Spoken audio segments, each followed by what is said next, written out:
There's new physical evidence that the Innocence Inquiry Commission uncovered. They did over $40,000 of post-conviction DNA testing, none of which was done before this. Every single thing they tested confirmed that these kids are innocent. And when we talk about innocence here, we're not just talking about whether evidence connects somebody generically to a crime scene or connects a crime scene generically to them.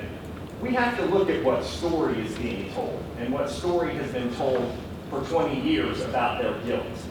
And there's just nothing, no piece of physical evidence that comes close to connecting these kids to that crime scene or that crime scene to these kids, let alone in the manner in which they are alleged to have carried out this brutal, wilding assault.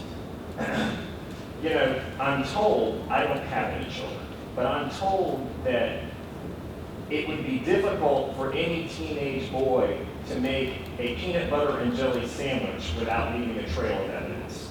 But yet here, we are expected to believe, and again, depending on sort of which of the confessions that were reported at the end of the night you believe, we're expected to believe that 5 teenagers with intellectual disabilities sitting in a park, deciding on the spur of the moment to attack Mr. Jones, go over, carry out this very personal, very bloody assault, where they are restraining Mr. Jones and taping his mouth and taping his hands, and blood is being spilled from head wounds, and yet nothing from them at that crime scene, and nothing from that crime scene on them.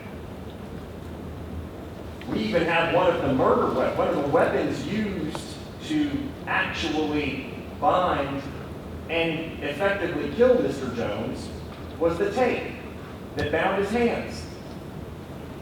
And we know now that sensitive DNA testing, 17 or 18 years later, identified DNA on those materials and excluded every single one of these defendants.